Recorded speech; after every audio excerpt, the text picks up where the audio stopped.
Hi, friends. How are you? It's so good to see you here today. I was just looking at your delightful comments. So thanks so much for being here with me. Well, today I thought we'd talk about the Schumann Resonance and also a little bit about human energy. And I wanted to first address again the patterns, the unusual patterns that were on the chart 2 weekends ago. And I put out a really interesting, I thought, article video and about the patterns and that combined the work of um, Ben Davidson and Ethical Skeptic. So Ben Davidson is, I think, Sun Weatherman on Twitter, and he's got Suspicious Observers. And Ethical Skeptic is on Twitter, and he has a website, theethicalskeptic.com. And so it was very, very fascinating because what I did was in combining their work and then adding some additional research to that, what was so fascinating is that there is a confluence of like planetary energy and it relates with heat and magnetism.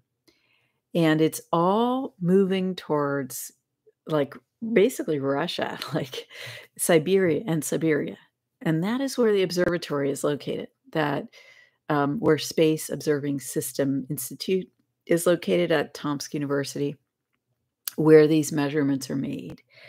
And so it's fascinating because there's the heat effect and there's a scientific correlation between spikes in Schumann and heat. And Ethical Skeptic goes into great detail on that in his article, which is at that website, theethicalskeptic.com.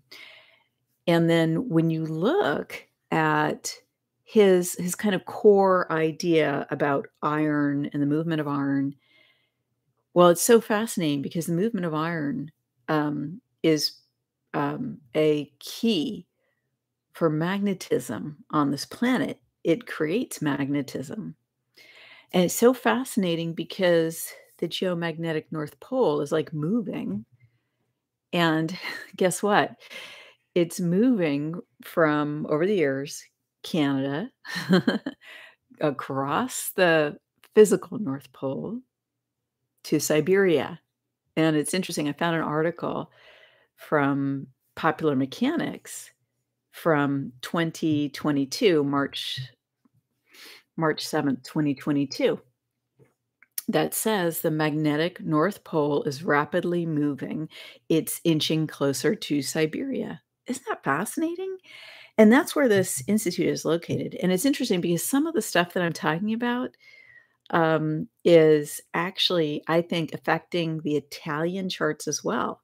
Because if you've listened to my lives recently, then you'll notice that I've talked about, how and why were there differences earlier in the year between the Italian charts and the Tomsk charts. Well, in the video on magnetism, heat, and the Schumann, which is on YouTube, Rumble, and I'm going to upload it to Twitter, a condensed version of it, either tonight or tomorrow morning. But essentially, I think that the really incredible spiking on the Italian charts, the Cumiana charts, Cumiana, and you can look at like at Schumann Live on Twitter.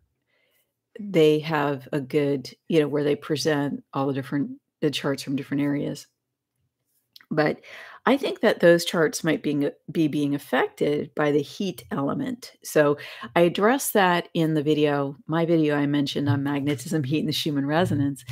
And so I think it's fascinating that this confluence potentially of the magnetic movement of the pole, the heat is actually also moving in the same direction and significantly affects Siberia.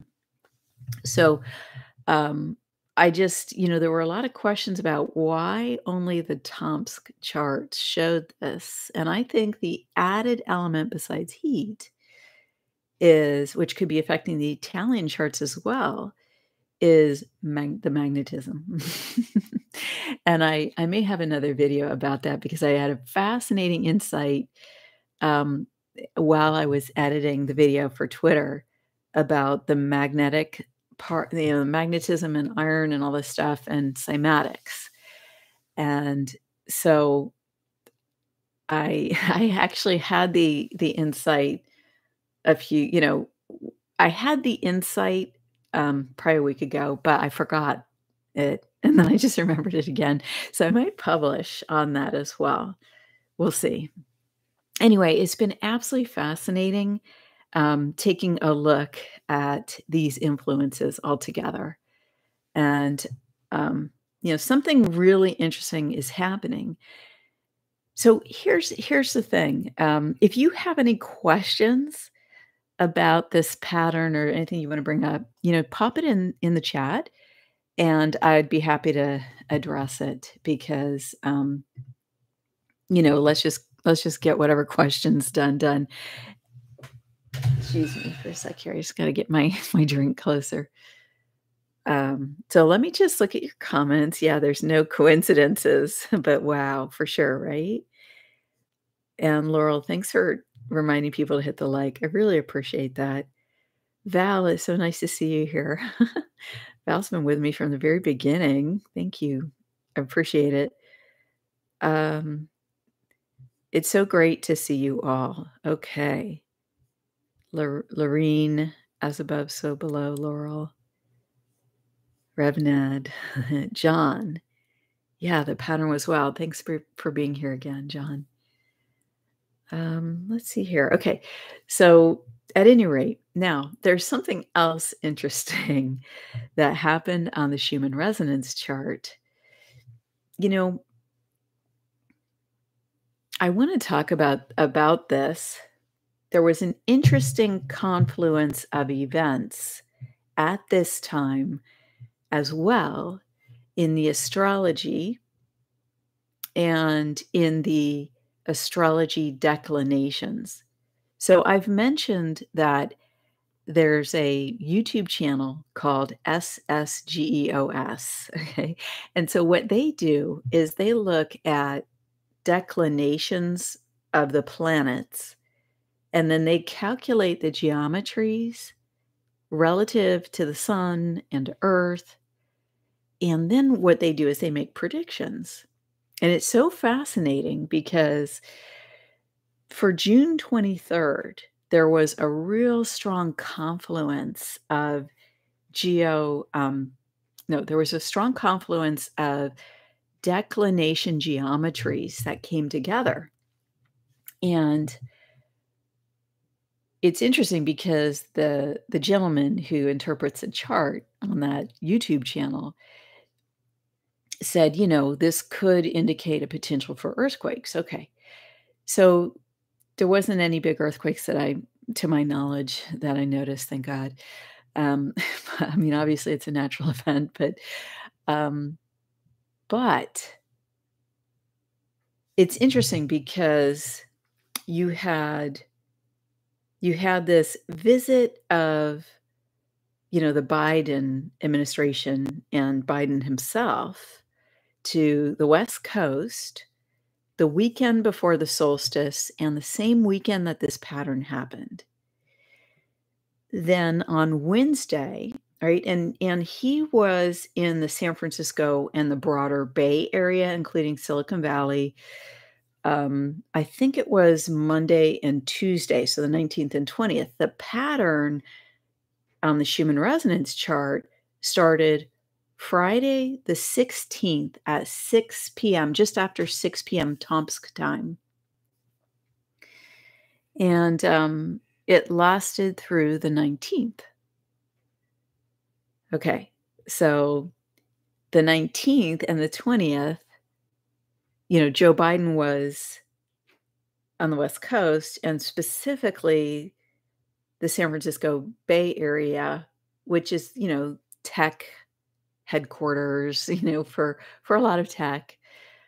And the 21st was the summer solstice. And then the 21st, I believe it was, or the 22nd, one of those days, there was also significant declination geometry in the, solar system. But then Friday, the 23rd, there was this very strong set of planetary geometries that SSGOS, noted. So their YouTube channel is really interesting if you wanna go check them out. And I'm talking about their work, I wanna obviously credit them and give them a shout out.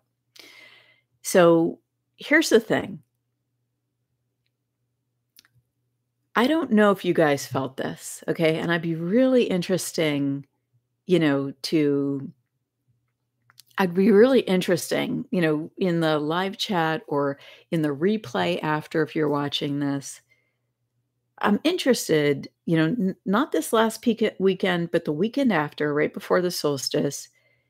Did you guys feel like incredibly stressed out? Because I can't tell you how wired I was from the energies of that week between the weekend of the 17th and 18th, right, which is when the pattern happened on the Schumann, the 19th and 20th when, President Biden was on the West Coast, and then the 21st with the solstice, the 23rd with the extremely intense geometries.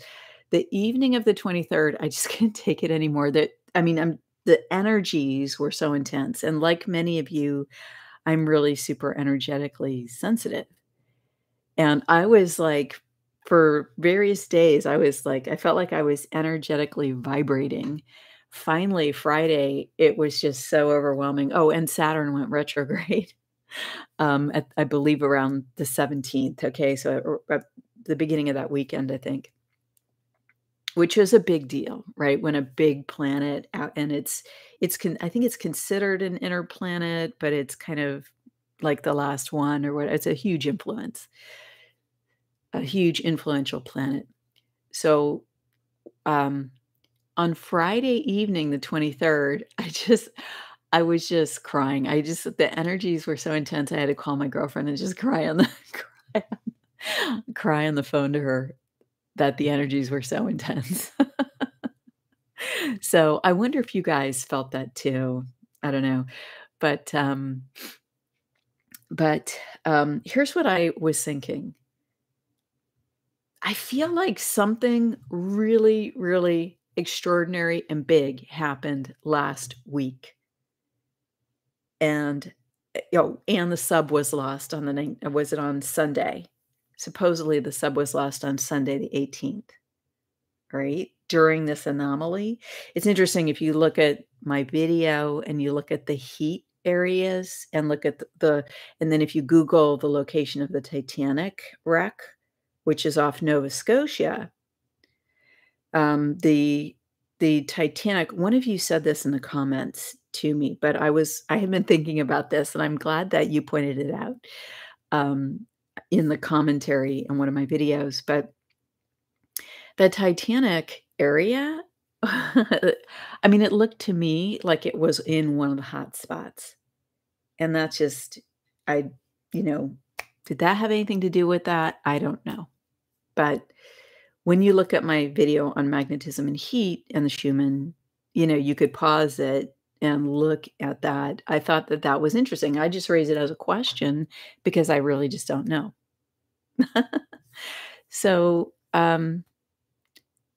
so what I'm saying is that between all the events I've just listed on the Schumann, you know, the planetary effects, the in this country effects, um, and then, of course, the broader effect. I don't wanna go into geopolitics, but there was that crazy situation in Russia, with an attempted coup or something like that. I don't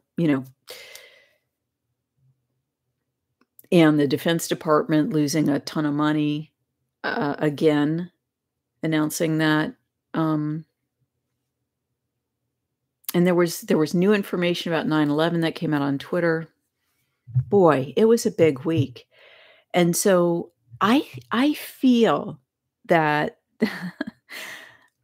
it's like I think of it as like, well, it was very potent, okay? And I think of it as like hidden history, right?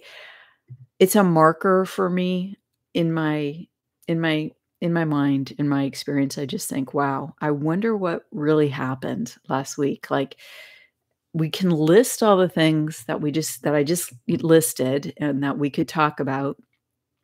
And um but I feel like for some reason last week was super important. Oh my gosh. I want to show you this. And this is I know this thanks to Tifinity True, okay, who is on Twitter and True Social. So she sent out this post, and I'm going to show you this picture. I'm just going to turn my phone towards you guys because I I still I'm still learning the technology for some of these things, and I'm just not ready to start sharing screens with you while I make videos. But hold on a sec, because I want to see here. Give me a second here.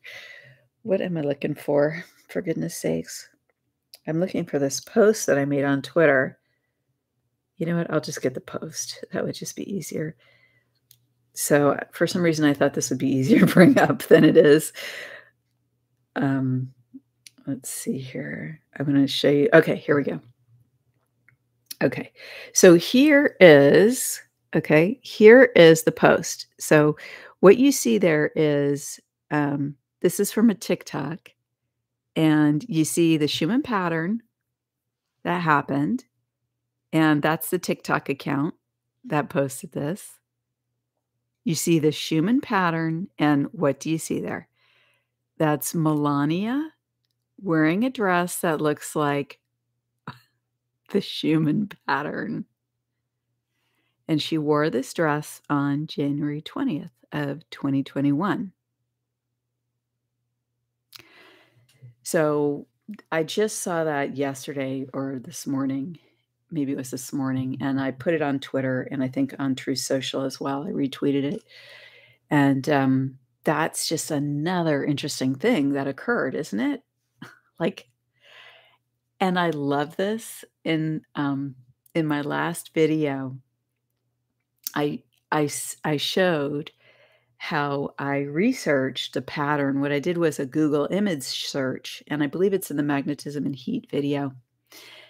And one of the things that came up was fabrics and patterned fabric. But I didn't find the dress. And then when Tifinity True posted, that's where I got the dress piece, right? And isn't it awesome and fascinating how each of us has a little piece of the puzzle, and when we all contribute it becomes this greater whole, and it's so cool. I just love it. I love I love this cool internet research thing that goes on, where this happens, and it's really a new phenomenon of the last several years, and I think it's so apropos that this is happening, right as we're on the cusp as the age of Aquarius, I feel kind of funny every time I talk about the age of Aquarius because I remember thinking that the age of Aquarius was ridiculous before I had my awakening. I just have to laugh at myself, because I was so not into all of these topics. Forget talking about anything woo-woo. I was a woo-woo girl, okay, but I kept that all totally on the down low. I would not discuss it with anyone. Um, and I just had my own inner perceptions of things. And if anyone wanted to talk about anything super woo-woo, I was like, and now I'm on a video talking about the age of Aquarius, so I just have to laugh at myself.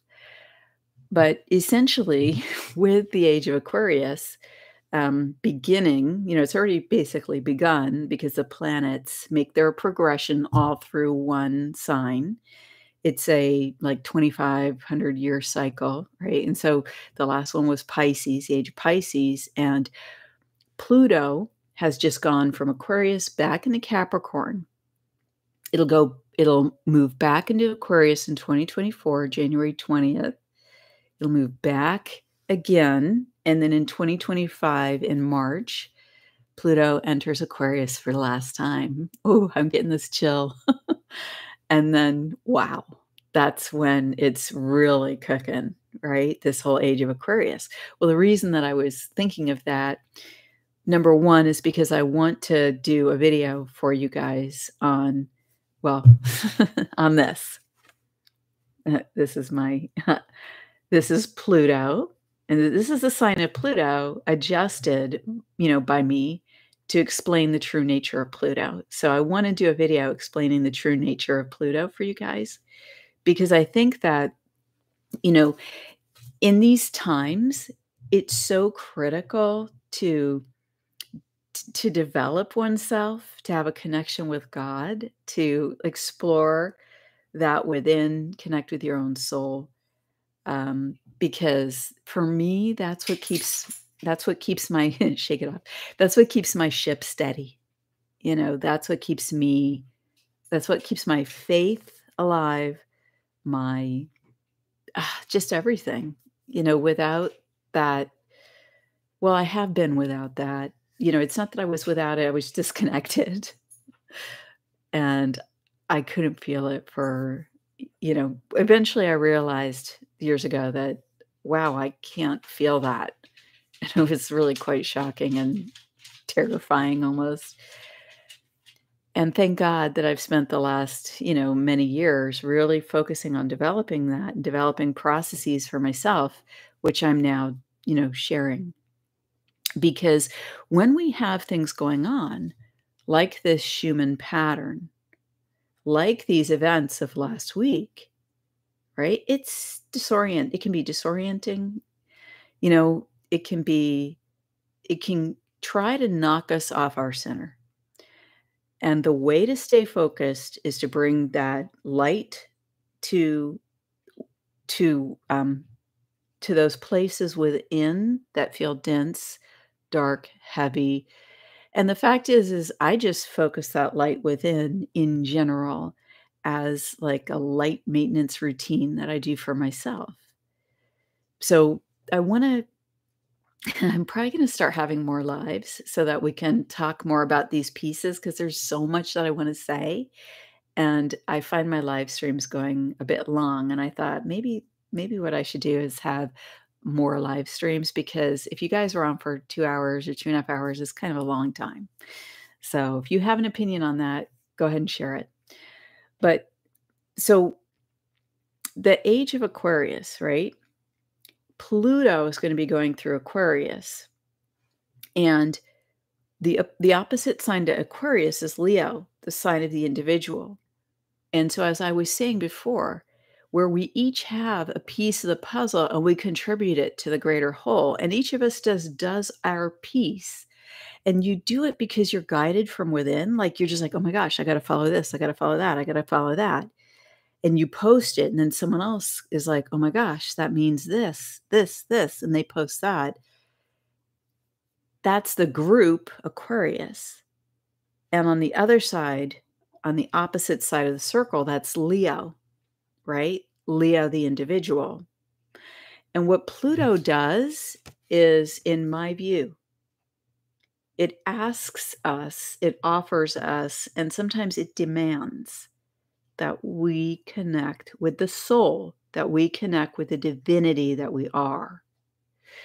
Because when you have this level of, national events going on, global events going on, strange occurrences like the Schumann pattern, how do we stay centered? And what does that even mean? These are really important concepts, I think. And one of the things that's a benefit is the community, right? That's another age of Aquarius concept. It's coming together in a new way, and in new ways, like the whole research phenomenon that's gone on. And since I love research, and my actual corporate job was in research, well, anyway, it appeals to me, I guess, is what I was gonna say. Okay, so I'm gonna pause for a sec and just see if anyone has questions or comments on the Schumann in general. Wow, there's a lot of comments. I'm so glad you guys are doing so many comments. Let's see here. Okay, I'm so glad you enjoy the lives. Australia, that's wonderful. Lisa, Michelle, thanks for putting in the meaning of Pluto there. Yeah, it's interesting because, well, anyway, I'm gonna do a whole video. I'll do a live on Pluto because Ren, I'm glad you like the lives too. Matt, thanks for saying hi. Um, because I use the process of Pluto is what I use to do soul retrieval work. It's really fascinating. Okay, let's see here. Yes. Yes. Okay. Sorry. I just want to read your comments before I move on. Okay. I'm just going to say, I'm going to take a picture of this so I have what you posted, but I would delete your comments that have too much personal information, Laurel, in the chat, please. Consider that this is seen by a lot of people and it's on the replay. So I think that you should delete it. But anyway, you do what you want. It's your choice. You're his sovereign individual. Okay, Val.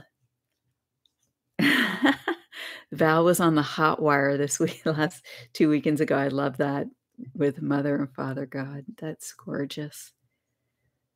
The silver violet flame.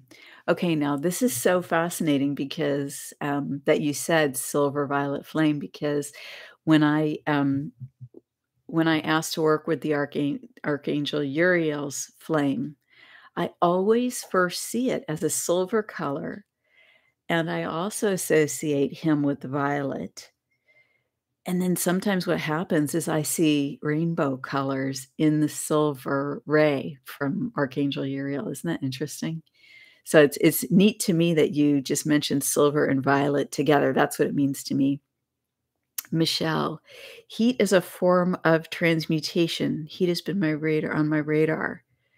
Well, if you find anything interesting, link to us in the comments, Michelle, because I know you're good at that. Yes, okay. Woo Woo Wellness, thank you for your shout out on the channel. I really appreciate it. RevNed, electrical glitches. Okay, so if you're having electrical glitches, I have a suggestion for you. Now, RevNed, I know that you will know what I'm talking about here. So I'm just going to say it in a little bit of a thumbnail, and then I'm going to talk about it in more detail because I had a question from Ren, actually. Thanks for asking it. And in the second part of this live, I want to talk about what is transmutation of energy. Because to deal with these intense energies from the Schumann and elsewhere, right, that the Schumann reflect and elsewhere, I think that this is an important concept. So I really appreciate it. I love when you guys ask questions because it always gives me ideas and inspirations. But RevNed, if you are having electrical stuff going on, now, this is not medical advice, as you know, but I need to say it.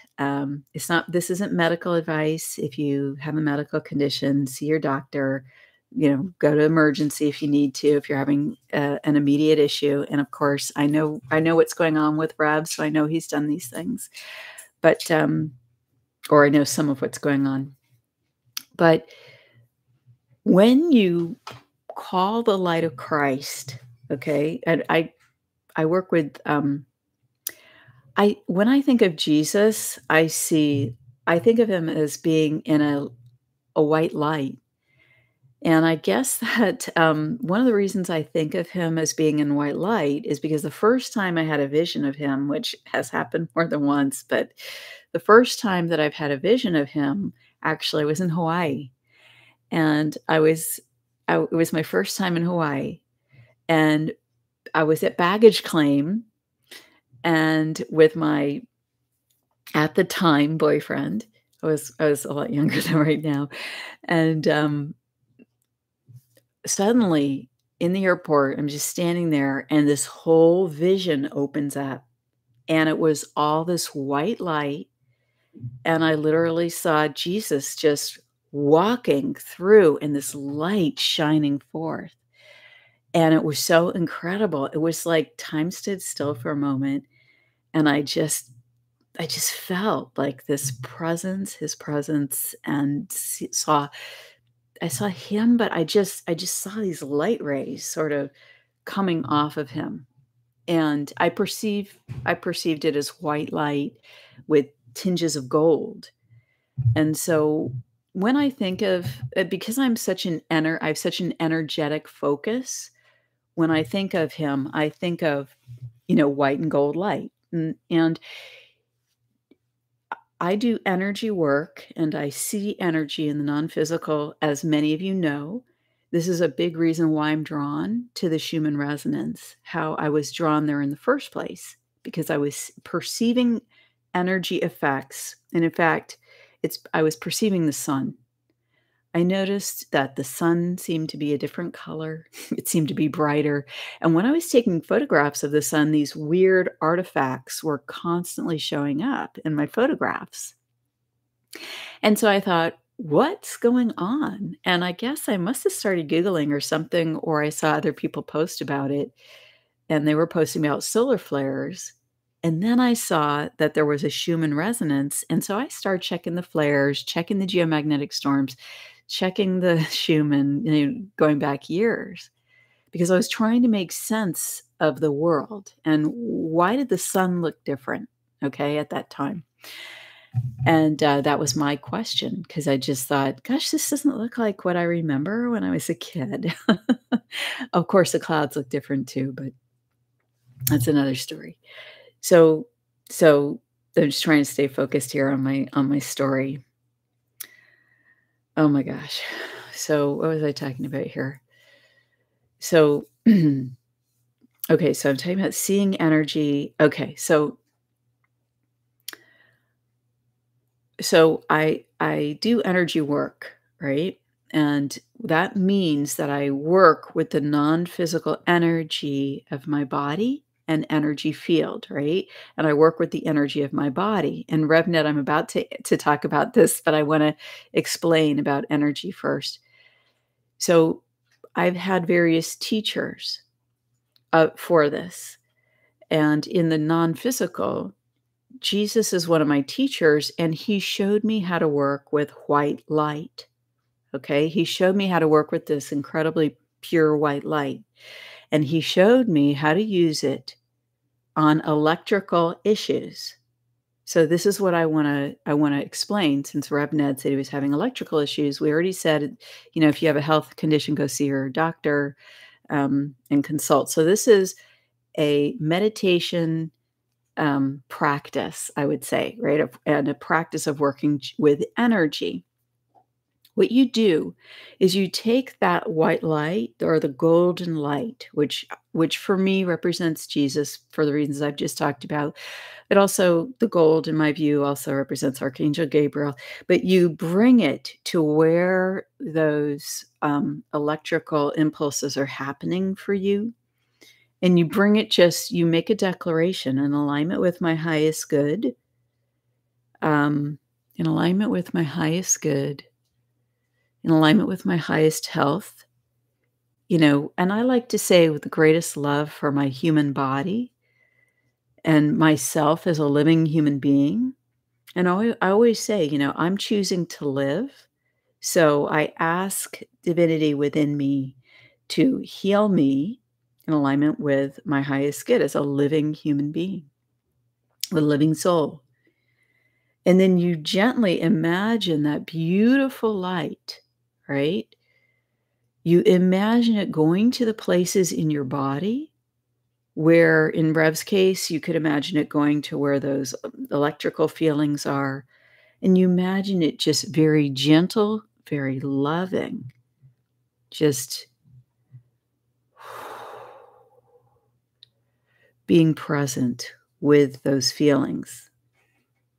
Now, when I've done this, and I've worked with others in person doing this, okay, what it does is it smooths those electrical edges in my experience, um, and it shifts the state of being that you experience in the field out of that into what I would call more of a plasma state.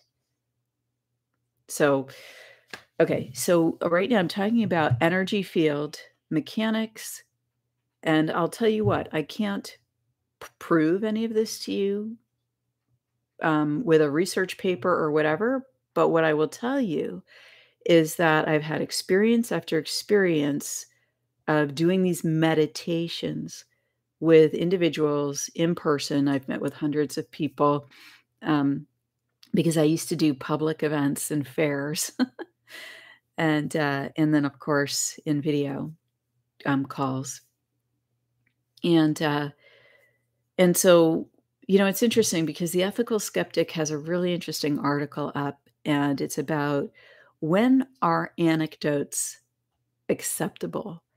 And if you go to that, as proper science, and when he relates anecdotes with proper science, but one of the things that he says in there is that when you add up enough anecdotes together, it's data. It becomes data. And, my girlfriend Alex, who I've talked about so much and who is was a biologist, studied biology, understands the scientific method and the rest of it. She and I have had many discussions about science and, you know, the origins of the scientific method and so on and so on. And what she has, talked about with me, since this was her field of study, is that, science was done through observation, right? We observe what is happening around us. And so that relates to me with what Ethical Skeptic it was talking about in his tweets. When you add up enough anecdotes or observations of activity or whatever you're observing, then it becomes data points, right? When you keep seeing the same thing. So, working with the light like this, with people who have issues with electricity or who have experiences with that in meditation, for me personally, I have found it to be of benefit because what it does is it lifts your state of being and it shifts you out of looping of emotions and thoughts. Now, that's different than physical issues that need to be dealt with medically. So I'm talking about, the human energy system here and how working with the light, is a blessing and shifts our dimensional state of being in a way that's in alignment with our highest good and, in my view, highest health. Okay, so I'm just going to look at these comments. Thank you guys for putting your impressions in. Gosh, I really appreciate that. Wow. I'm just reading about it. Wow. You guys are all really energetically sensitive, which is not surprising to me since you're watching my channel. I tend to attract people who are like that, right? Because we're having this energetic experience and we want to understand it. Okay, so let me just look down here. Okay, good. So there's other people with this zappy experience 333. So, if you do this meditation and it benefits you, which I'm talking about bringing the Christ light or the white and gold light to these places in your body or energy field that have this energetic sense, I'd love to hear what your experiences are. Just go ahead and share them. Okay. So here's the thing. I talked about these major events that have happened over the past, let's just say 10 days now. And that SSGEOS YouTube channel was predicting the possibility of earthquakes, and we didn't really have any. And here's what I think happened. I think that what happened between all of these events in the physical and in energy related to the Schumann, related to the planetary declinations that SSGEOS tracks, related to the magnetism, shift related to the heat movement on the planet. I think that we have had in the past 10 days, we've had an earthquake of the psyche, an earthquake of the human psyche. I mean, tell me, you guys have, you know, written your comments in there. You're sensing it too. And so I feel that some kind of major shift in our psyches happened. And there's a reason that I keep putting this image out of the ball, right? That includes, I'm going to put it up here, of the ball that includes, here we go, these white lines that occurred during the pattern. Hold on, I gotta get it here. I'm gonna show you. I'm gonna show it to you once again. Ah, here it is. Perfect. Okay. So it's this pattern here, okay, that I want to show you. This pattern, the top line and the second line of that thick white that occurred for, let's say, 3 full days in a row. Well, that was in the human unconscious brainwaves and the human subconscious brainwaves up to about 8 hertz, which is the beginning of alpha, which would be our waking state. So it's like this this earthquake of the psyche. I think that's partly what we saw on the Schumann as well. So earlier in the live, I discussed the planetary events, but I believe there was an event of human consciousness as well. That it's almost like the Great Awakening showed on the Schumann, because from 4 to 8 hertz was lit up, and from 2.5 to 4 hertz was lit up. And as we know, there are many patents out there for effects on humans of technology at like 2.5 hertz, which is our unconscious. So the reason that I also talk about human energy, the spiritual warrior techniques in my videos is because I feel that, like, what's the most important thing? It's how does this make sense for our lives, right? How do I change my life? How do I benefit from knowing about the Schumann resonance? And in my view, the astrology, it's similar because it's also an electromagnetic energy, right? The energies between the planets, how it affects Earth. It's electromagnetic, as Laura Walker from the Oracle report says. So, um, so you know, it seems to me that there was an awakening of human consciousness. It's like for 3 days straight, we had the white resonance at max power, okay? 190 in white. For 3 days, the white resonance fully lit up. And I mean, as far as I know, we've never experienced that before.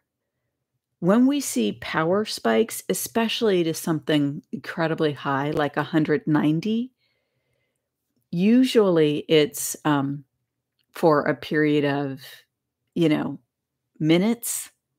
I mean, maybe an hour or longer, but um, for days or incredible large windows of multi hours, that just hasn't happened, to my knowledge. Of course, we have times where we're missing data on the chart. So, who knows what happens during those times.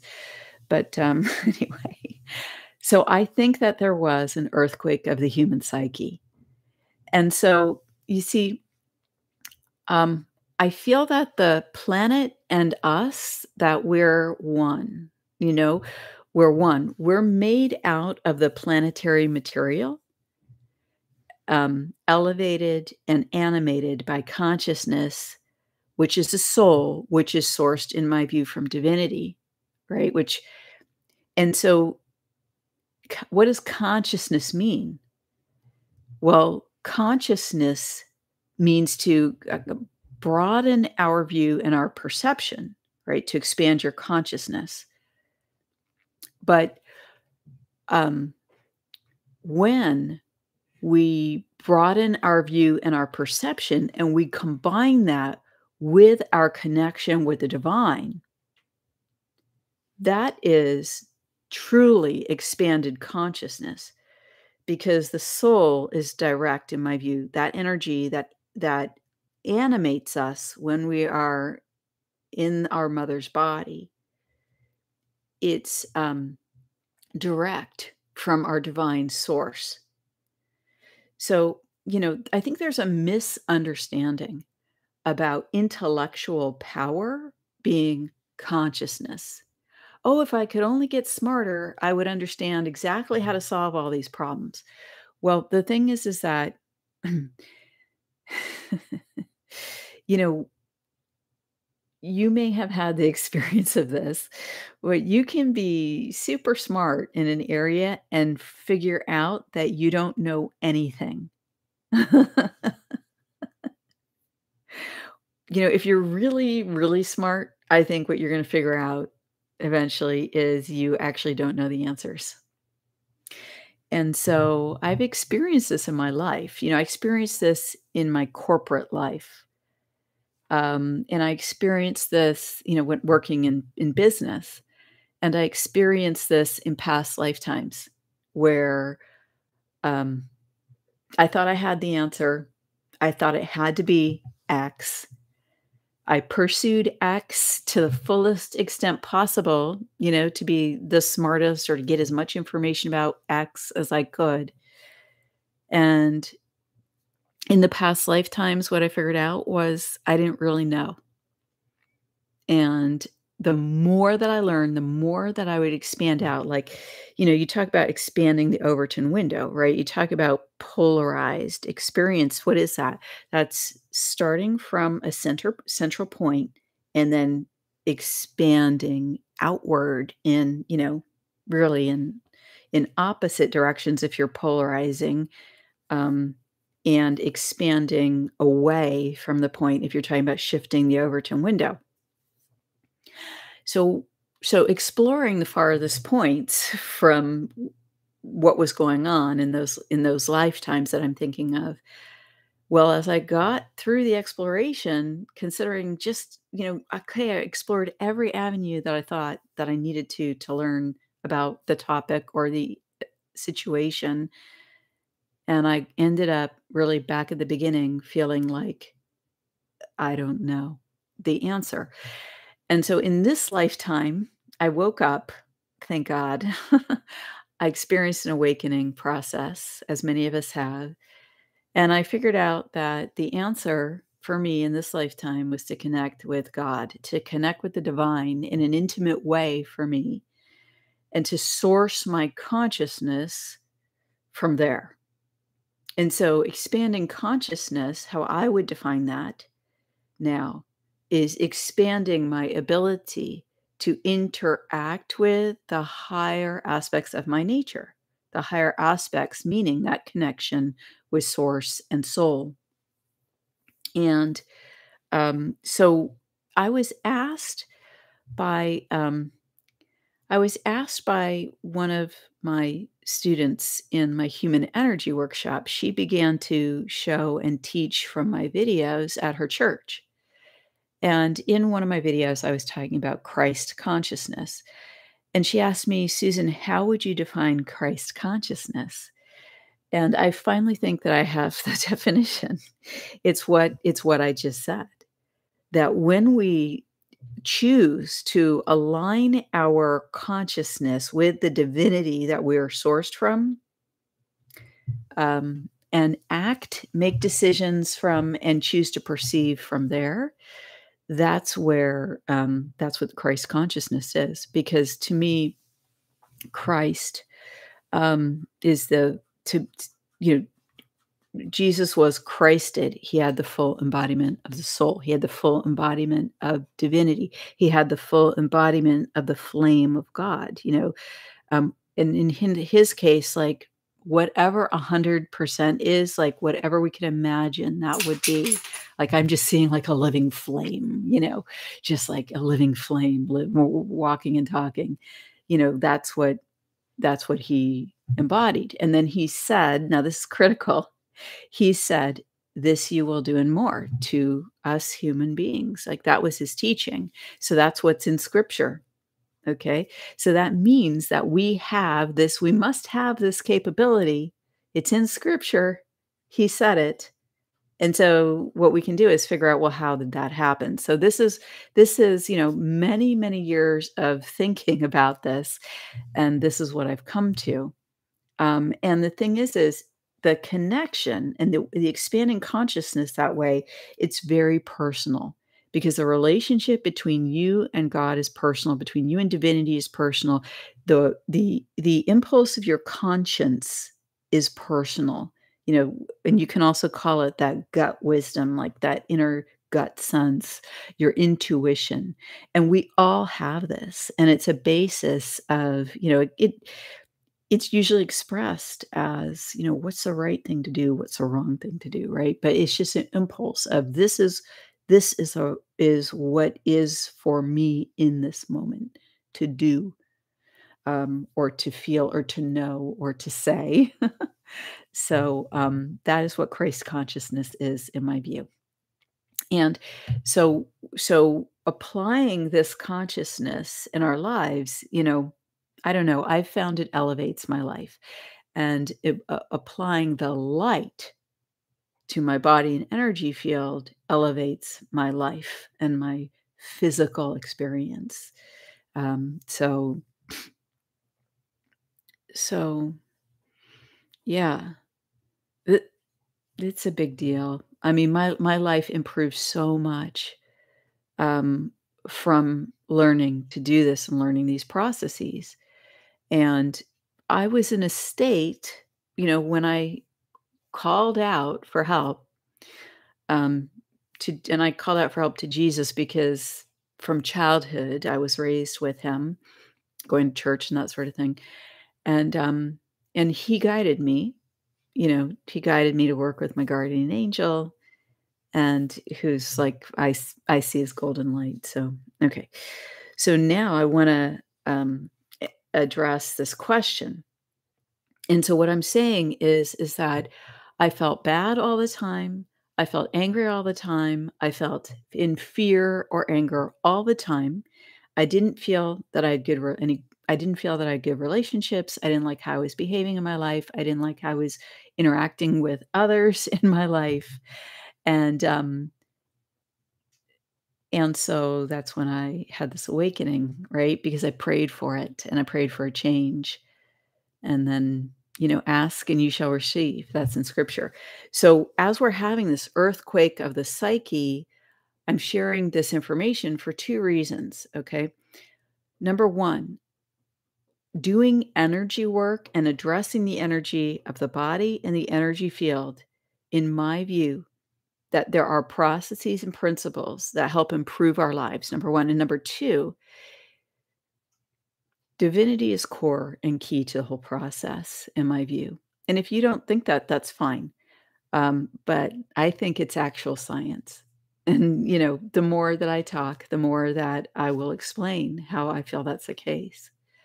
Um, so I don't feel that you can separate them. And in fact, I feel that this removal of God, spirit from the whole of human experience in our culture right now, which is what is being attempted, I do not consent. You know, um, it's very limiting.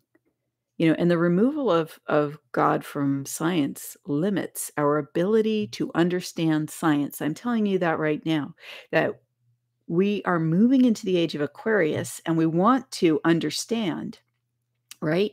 We have this feeling, this knowing, this knowledge that there are higher sciences, higher technologies, higher capabilities that we have. And what I'm saying to you is that to reach those and to fully understand them requires the engagement and the understanding that divinity is an integral part of what we think of as science, and that those who do not include divinity will not understand these higher physics, the higher technology concepts, nor will they be able to work with them. And that's why technology is limited. And I think that's why technology is limited right now, because of that, of who's been in control of these things. And that's not a criticism on them or a judgment. This is just how our human experience has been. And in my view, apparently we agreed to it, right? Humanity agreed to it, I guess, or it wouldn't have happened. It's somehow in our highest good, or it wouldn't have happened. That's what I choose, how I choose to approach life and how I choose to believe. But I also believe that there's a physics behind that as well. But I want to get to this comment that Ren made, because this goes right along with it. Okay, so let me just find it here. Okay, so she said, "What does it mean in the context of?" Okay, so on the Schumann Resonance, I put this on Twitter. There was a really fascinating image, okay? And this was on June 23rd, okay, the day of the psychic earthquake, right? The day that all of the declinations came together in this really intense way in terms of the planetary geometries. Well, this is what was on Twitter. I mean, what was on Schumann that I put on Twitter. Okay, so you see here, there was in the first box, what you see is a gray box and you see deep blue lines, right? You see two major lines and a smaller one in the middle. Then right after that, we had a repetition of two thicker lines without the small one in the middle, and those were in white resonance. And then the ranges of the Schumann resonances were highlighted in green. Okay, then we had a rod of energy. That rod of energy was also still on the chart this morning. So essentially, what I said happened with that, right, on the 23rd. I said, what we create in energy, we bring it into reality. So, how do our creations change, right, when we consciously do this? When we start to bring our consciousness to energetic creations as well. And let me give you an example. It was so interesting. My spiritual guidance kept telling me to go get coffee this afternoon before my live stream. So I was at the grocery store and there was a coffee place across the street, and 3 times they were just like my spiritual guidance team was just like, "Go over there and get coffee." And so I thought, I've literally had 3 cups of coffee already, or 4 today, but okay, I'll do it.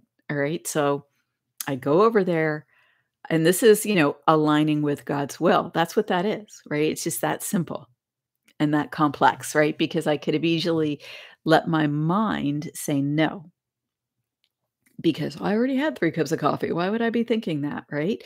But no, I felt the quality of the impulse when it's from that deep place within, it feels different than when you actually only think it.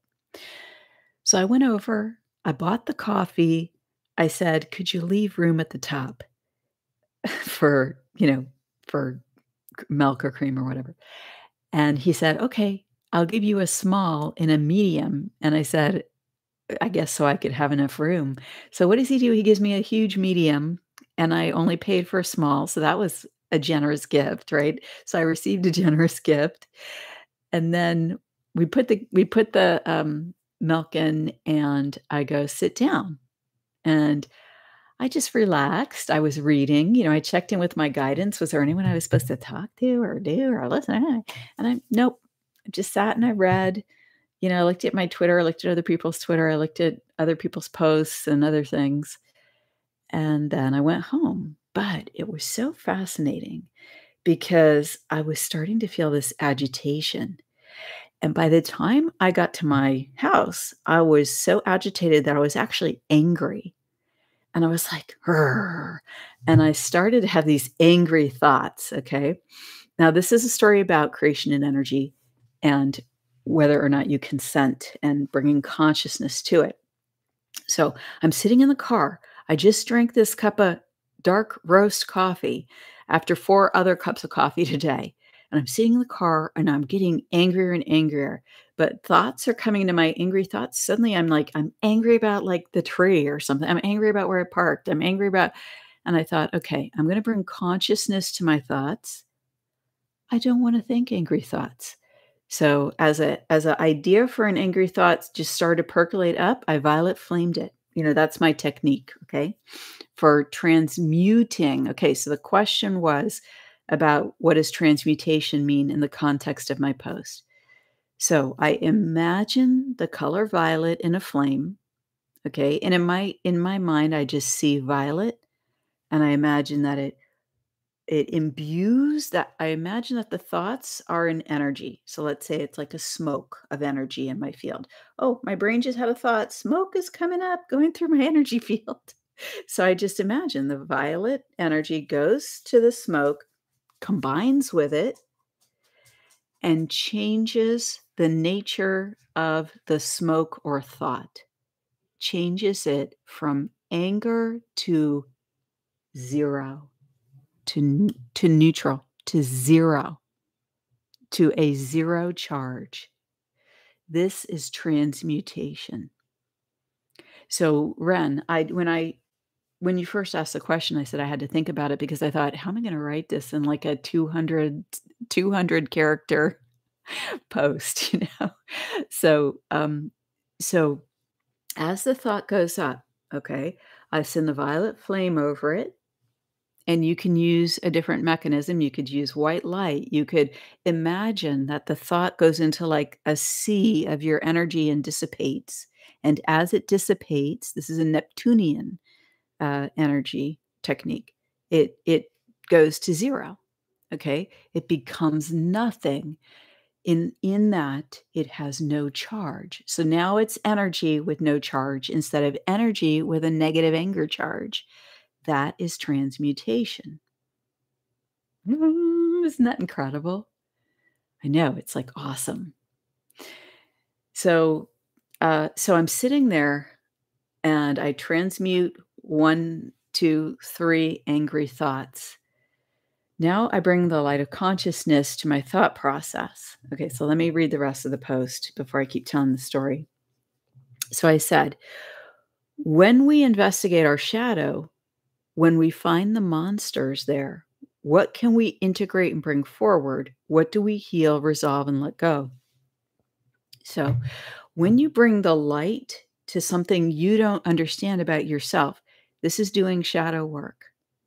When you bring your awareness to something you don't understand in yourself, this is doing shadow work.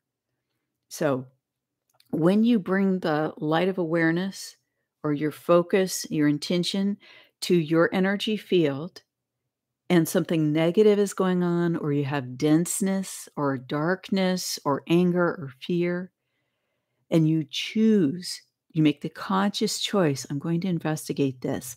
And you do that, by the way, out of love for yourself. Okay? This is coming from love because it's coming from your own love. And when you are coming from your own love, you are coming from a connection to your own divine source, the soul, the creator's love through you. Why is that? Because you are caring for yourself. You're tending to yourself. You're paying attention to yourself in a way that will elevate you, heal you, benefit you, bless you. That's all from love. Okay, so you bring the light of awareness, right, to that unknown thing that's going on. So for me, I was sitting in the car. I got super angry, right? I'm super angry. So first, what I do is I think, okay, I choose. Now I'm noticing what's going on. I shifted from having a nice day to being angry.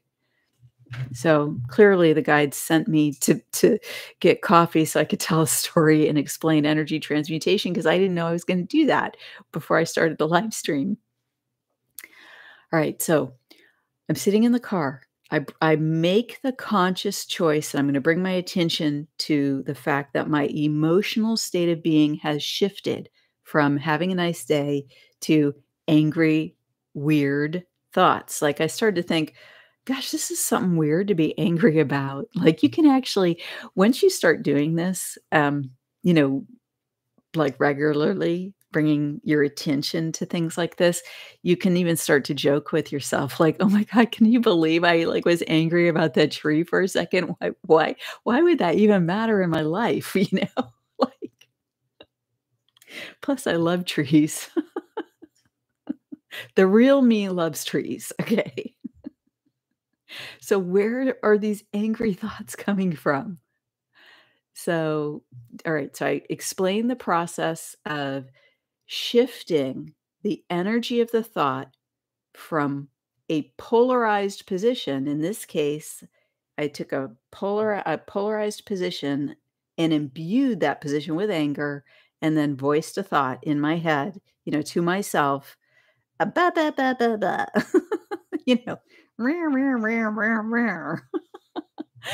So I put thought and emotion together, and now it's going to my field and it's about to go out in the world.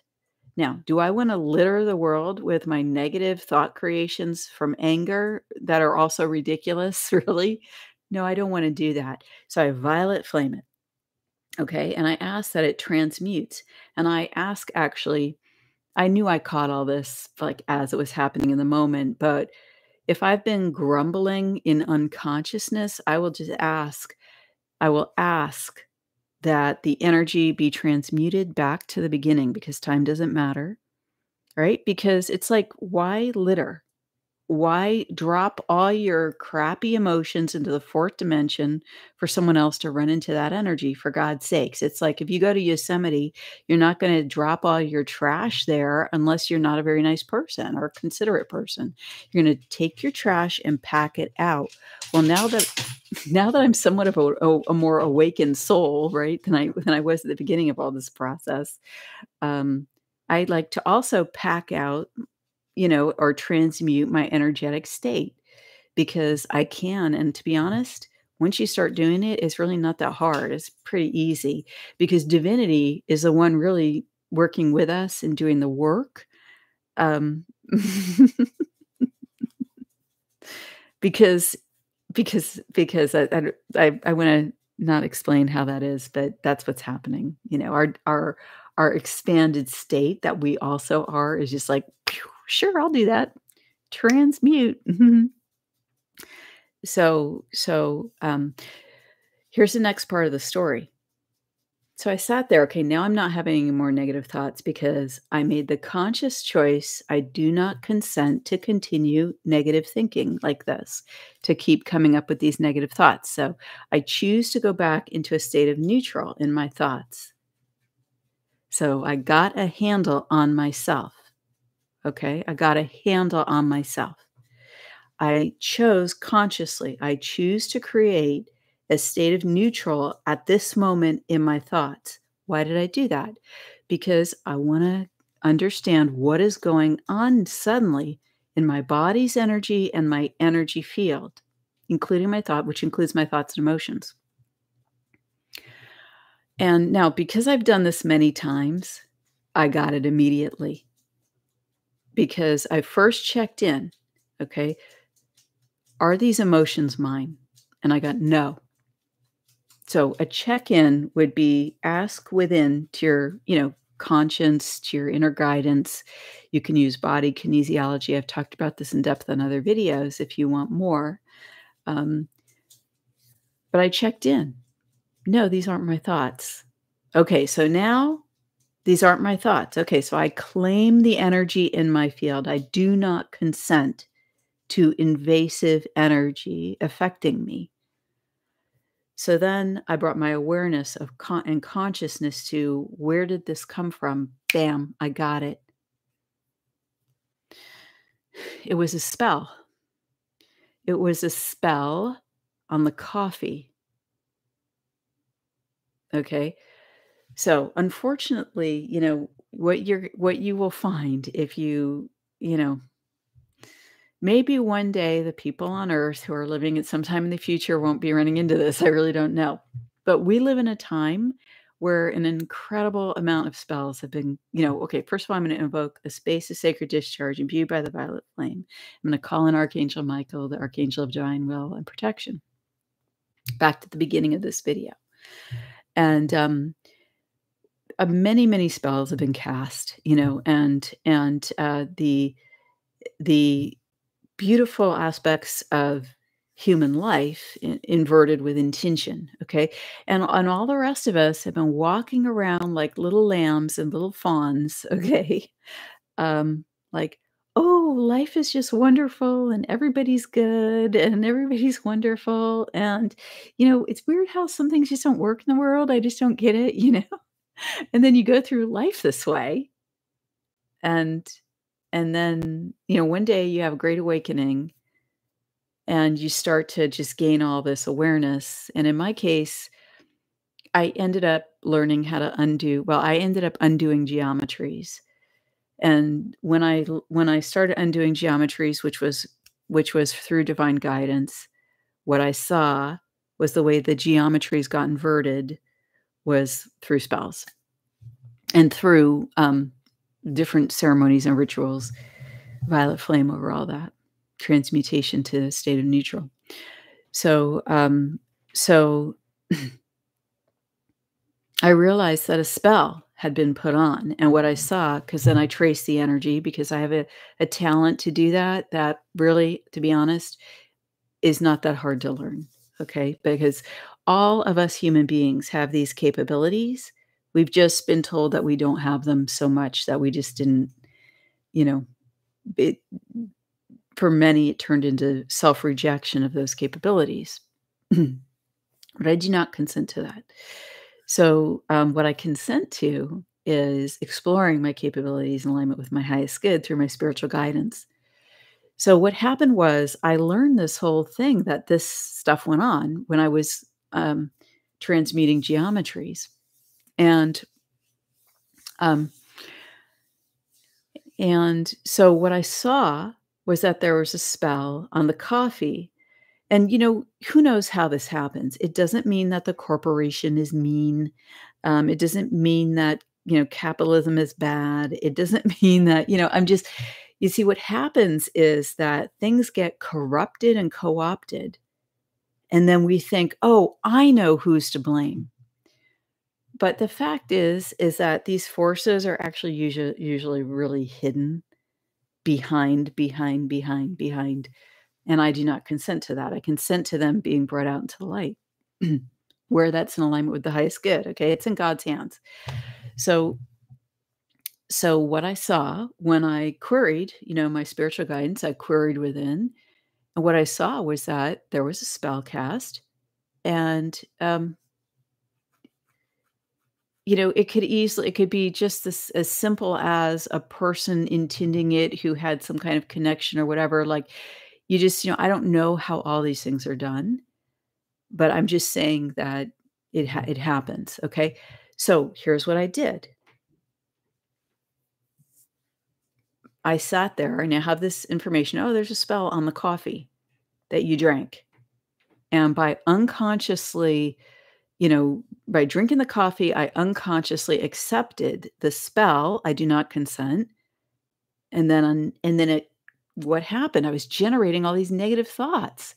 It was like, it was like an engine that was just revving up and revving up and revving up, and they were getting more and more and more energy to the negative thoughts until I brought the light of awareness to that shadow experience. Because if you don't understand it, if it's not clear, if it's not simply understood, it's in the shadow, is a good way to think of it.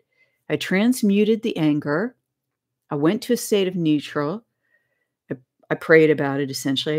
I checked in within with meditated on it, and I saw what happened. So then what do? I claimed my energetic space of my body and energy field, and I said, "I do not consent to the spell that came along with the coffee. I do not consent to it." Guess what happened? Gone. The influence had to leave my field. Why? because when I say I do not consent, right, I'm invoking literally a divine level of authority within me, right? I'm speaking for myself as a living human being. And by the way, we are incarnated with souls. The soul is the source of the divine authority. And so by doing that process, okay, do you see how divinity and energy are intimately related? I mean, you can play with this for thousands of years, like everyone appears to have done, and get to here. But where you're really going to shift now and up level, in my view, this was my experience. Everybody shouldn't do my experience. They should do what works for them. Um, through their own guidance and free will choices, but I'm just sharing that it worked. This is what worked for me. That do you see how by combining the divine influence, that's how we manifest our authority. And in the Bible, we are told, through scripture, we're told that we have the authority to cast out demons, among other things. Well, that's what I did after having the coffee, essentially, because spells is included in that as well as other non-physical invasive influences, right? That are not transparent and clear to start. But do you see how by bringing the light of consciousness, you expand your awareness and your capability to shift your life for the better? Because what happened there? I was sitting there all grumbly and feeling grumbly and mean, I was like, why is that like that?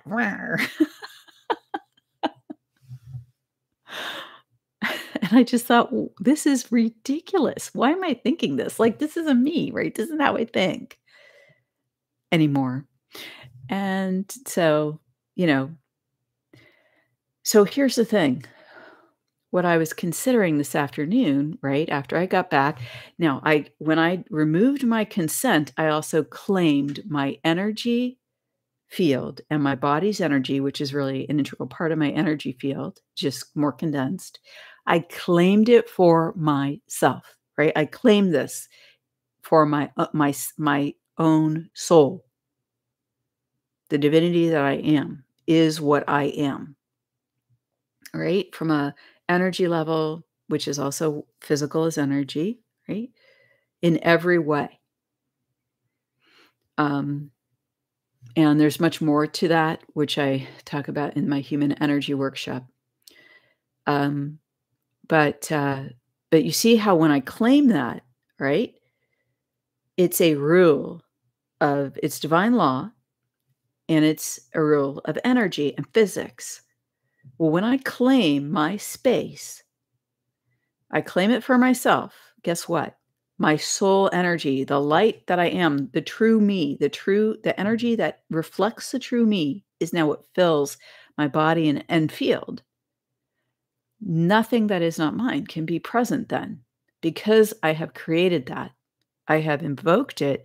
I have essentially programmed my field with my consciousness in alignment with one-to-one alignment with divine will through me, right? Through the authority of my soul, my living soul, the living divinity that I am within. Okay. So that's how this works. Now, and this is a process of transmutation. You can obviously apply it to many other things. You could apply it to fear as well. You could apply it to many different circumstances.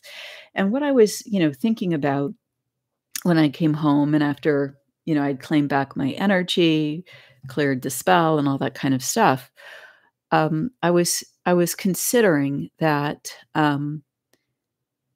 maybe what I will do is create a an intention. I will consciously create an intention about, uh, you know, the food I eat, what comes into my body. What I have intended is what comes into my body now is transmuted to my highest good, right? My highest health for my physical body. But now, so I talk about setting energy parameters. And I also have mentioned many times that um, I will tinker with these parameters. So, how did that spell, right? How did that influence me and the anger influence me when after I drank the coffee? And this is a big chain in the West Coast. So, actually, I think it's nationwide now. It's a big chain. So, this is, well, anyway. So, so how did it influence me if I have already declared that what I take into my body transmutes to, into alignment with my highest good from the moment it even enters my field, let alone my body? Well, what happened? Well, I focused on the physical, right? Because I was doing this, I think, I was doing this prior to COVID, and then COVID happened and it really brought me into the focus on the physical. I didn't include my thoughts and emotions. Gotcha, right? So this stuff is it just gets subtler and subtler. It just gets subtler and subtler. And so now I'm going to work on constructing an intention, which I'll just say right now that includes all of that. All of that being my thoughts, my emotions, and to be honest, I can't say it all right now in the moment because I want to sit and meditate on it for a little while. Hi, oyster girl. I don't know when you checked in, but thanks for saying hi. Oh, are you there right now? That's so awesome. Thanks for saying hi. Okay, so all right, so let me just see if I've told you the whole story. Oh, okay. So there's something that I wanted to say about this. You know, now we're becoming aware of these things, and what I'm saying is that many things have been tampered with physically, right? We are discovering that, and go to any sort of research oriented um, um, information on the internet, and you will find, right? Okay, there's food, there's our way of life, there's our culture, all of the different ways we've been tampered with, but energy is that's my special area of focus. And so my special area of focus has been the tampering in energy and to look at that and to understand what solutions are for that. And energy is my area of focus, and that's why talk about the human resonance, about human energy. Even astrology is talking about energy and human energy, in my view, and about the path of the spiritual warrior. Because the process that I just described and the act of deciding to look at the shadow and to do transmutation, this is the work of the spiritual warrior. And the thing is that it's not easy, and it's not, it can be hard. And one of the hardest things, in that case, it's someone else doing it too, right? So if I had wanted to see it that way, it could have been like, oh, the oppressor and I'm the victim, but I'm just kind of not into holding those polarities anymore because it's disempowering. So I just choose to be in a state of neutral about it. And okay, someone made a free will choice to do that. Now I make a free will choice to say I do not consent. Right. So I don't want to be in the polarized place of choosing to view myself as a victim of all of that, because it's disempowering. And when we claim our authority and we claim back our energy and our physical energy and our space, right, for ourselves and the soul and our soul, right, because we're one with the soul in essence. Um, then what we are doing is we are empowering ourselves. And you see how divinity was a direct part of that empowerment. Without the divinity, we don't have the authority to counter this. So why do you think that's, their attempts to remove that, right? Because that's our power. That's our secret um, superhero power, right? Is that within us, the divine talents and gifts and authority that we all have as living human beings. That's where it's sourced from. It's sourced from the creator, right? The gift to each one of us as living humans with a living soul. So, so I want to finish this idea about what does this mean, and then I want to talk a little bit more about this idea of energetic tampering. So what Ren said was, what does it mean in this context to integrate, and what does it mean to transmute? Okay, so we did transmutation. So here's what integration means. So what can be really hard is to look at where we were the cause, okay? So, oops, I did this, and it caused an effect, on someone else, with someone else, to someone else, just in general, to myself, whatever that is, all right? It can be much harder to say, I did this and there was a negative outcome. Because we can have a lot of feelings about that. We can have a lot of experiences of being put down or having trauma or around that, or, there's just a whole basket, violet flame over all that right now. I'm just violet flaming that, um, and transmuting it to neutral. However, when we're willing to claim our responsibility in a situation, boy, is that also empowering. First of all, it lets it go, and we don't have to hang on to the denial that we did whatever it was anymore, and that can just be really relaxing. But in doing that, we remove ourselves from that polarized position. And, I've been thinking about having another forgiveness workshop, and addressing this aspect in the workshop. The last forgiveness workshop that I had was a year ago, and it was incredible, and we had some incredible experiences there with the various people that participated. It was really wonderful. Um, so so claiming your responsibility at this point now, when I do something, I try to when something happens, okay, I try to really quickly bring my attention to what did I do, you know? And then if there's a relationship where I can say, I did this and that was not the right thing to do, and even I'm sorry that I did that, if that's appropriate. But, I did that. I wouldn't have done it if I had, the state of being that I have now. But at that time, that's where my consciousness was at. So, you know, so in the taking responsibility, there can also be an acknowledgement within yourself, right? Okay, in 20 years or however long, I've grown. I react differently now. I might do the situation completely differently now. And this is a beautiful thing. And in doing that, there's a self-awareness that's a blessing, right? Because you get to see, like, okay, I've progressed. I've made these improvements, these changes. My life has improved since that time, right? My state of consciousness has risen and expanded. So do you see how taking responsibility, we can feel, oh my gosh, well, I feel guilt, shame, blame, whatever.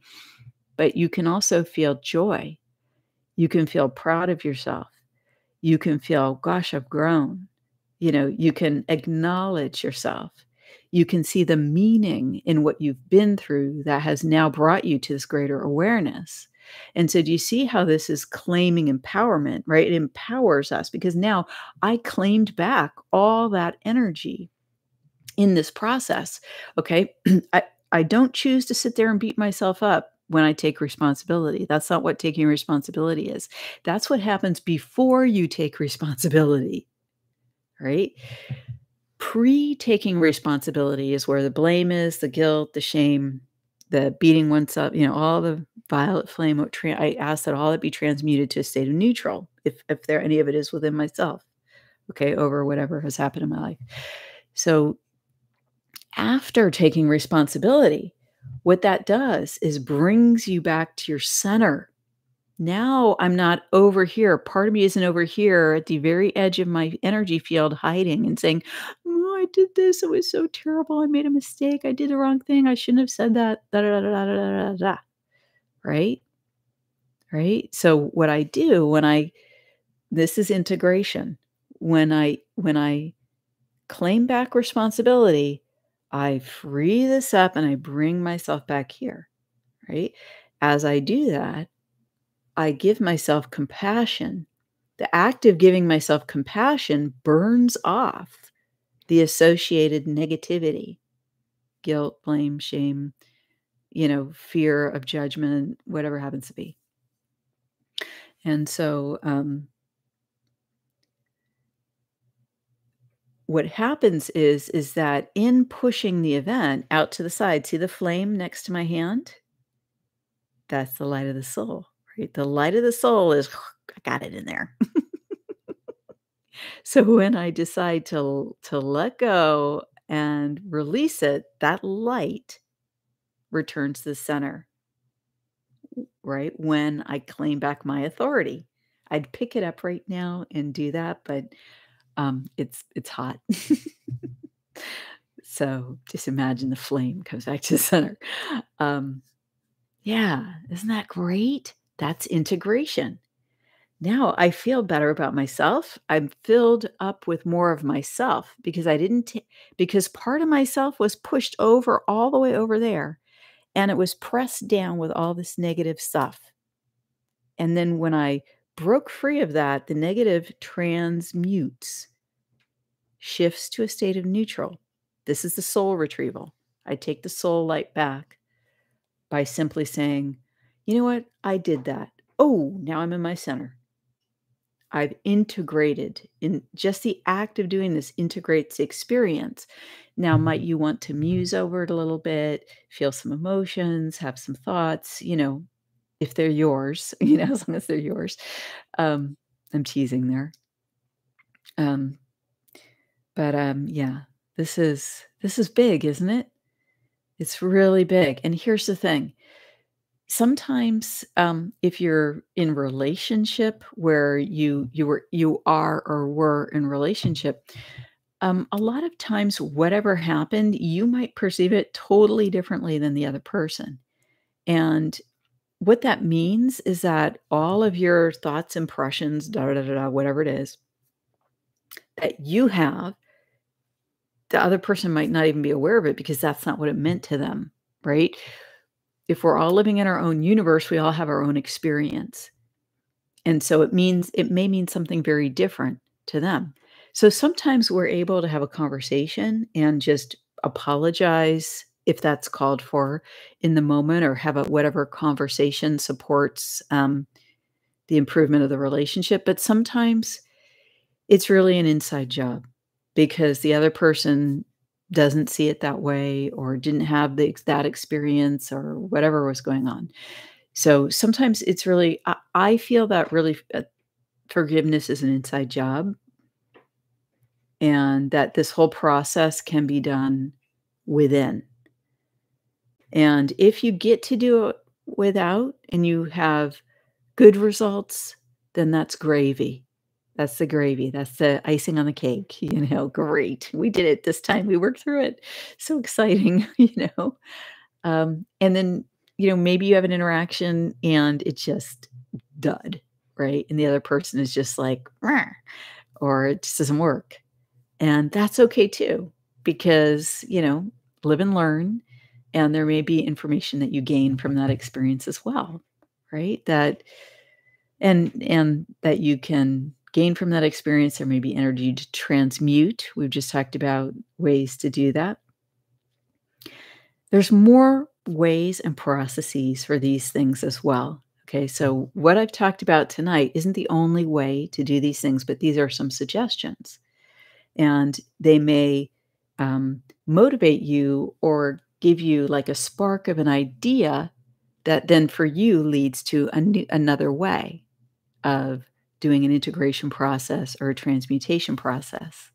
So now I'm going to look at the questions. Aw, this is so sweet. Thank you, Ren. I'm just going to read the first part of your comment. She said, "Susan, these are the pieces I've needed for my personal puzzle of a journey. Thank you for breaking this all down." I'm so glad.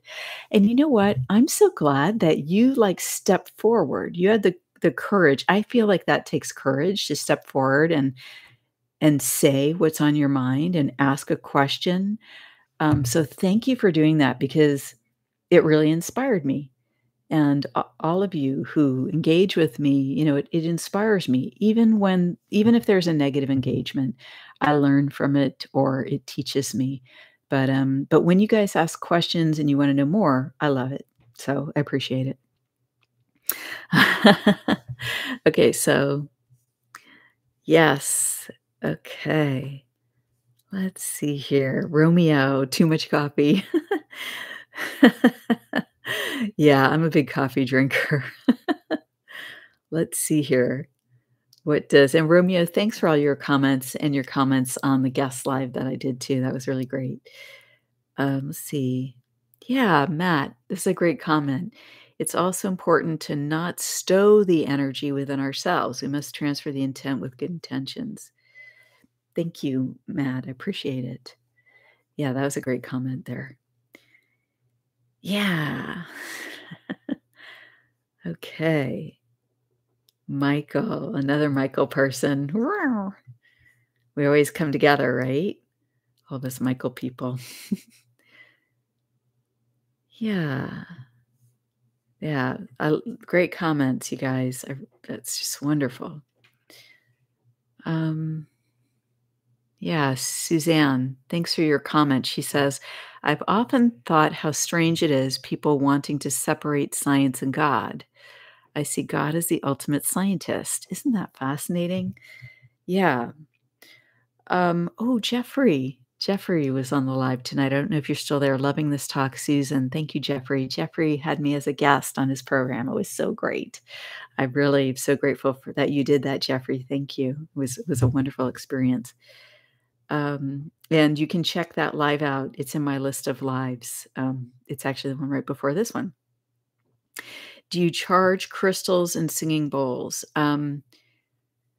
Do you charge with crystals and singing bowls?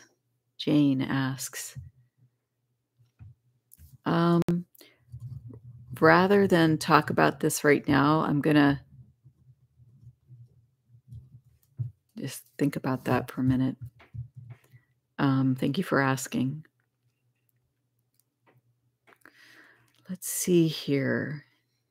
Aw, isn't that beautiful? Val put a scripture quote in here, John 14:11-13. Verily, verily, I say unto you, he that believeth in me, the works I do, shall he do also, and greater works than these shall he do. Ooh, that's so beautiful. Whew. Wow. Tina, thank you for being here. Wow. Tina, Dharma. Okay, thank you so much for everybody who's commenting. There's one more thing I wanted to say about the spell aspect, and that is that what I learned over time is that there are often also, for example, spells on buildings. Whenever we interact with something kind of out in public, many times we are not aware of it, but we're interacting with something where spells have been cast. I know, but this is what I found. Okay. So this was so for example, a girlfriend of mine a few years ago invited me to her club that she went to. And as soon as I walked in the door, I saw the signs of this. Anyway, we don't need to go into all the details. I'm just violet flame over this energy. I do not consent.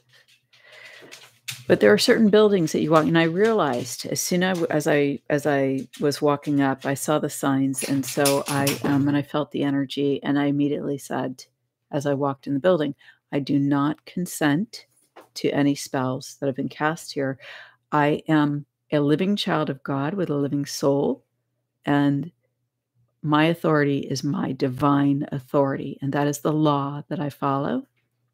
and adhere to, and nothing else has influence over me. And of course, I live in the United States of America and I follow the Constitution, right? I follow the law of the land here, um, in alignment with that divine will. So, but and the law of the land here is based in divine will. That's the cool thing about this country and our founding documents. It specifically ties the law to divine will and the divine nature of human beings, which is just incredible. So when you are out in public and you walk into buildings, or you are in a place and suddenly something's weird, you can simply say no or I do not consent. In general, now what I've that whole concept of if an energy has been imbued into this environment, which is what a spell is, it's imbuing an energy nature into a certain environment, right? And then some other stuff around that I won't go into. There's no need to. All you do is you just say no and understand that that's saying no is from my divine authority as a living human being, or saying I do not consent is from my divine authority as a living human being. And I have a right to be present here. My soul has a right to be present here, and my soul is above that. So it can say no. And I am the vessel that the living soul is within, and I say no, right? So that's how you do this. And it's just something, it's so interesting. We're starting to understand why the world hasn't seemed to work like in a way that makes sense. And it's because there were these activities and inversions that we just weren't aware of before. And that's okay. Now we're aware of them, and now we can make conscious choices. And thank God for that. I'm so grateful. I'm so grateful to be here in this place of understanding and consciousness. And I'm so grateful to be here with all of you. So, from my heart, much, much love. Thank you so much for being here with me. For those of you who have been on the live and who've stayed on the live and have commented and will watch the replay, my deep gratitude and love to all of you. I love you. Thank you for being here. And I'm just going to see. Yeah.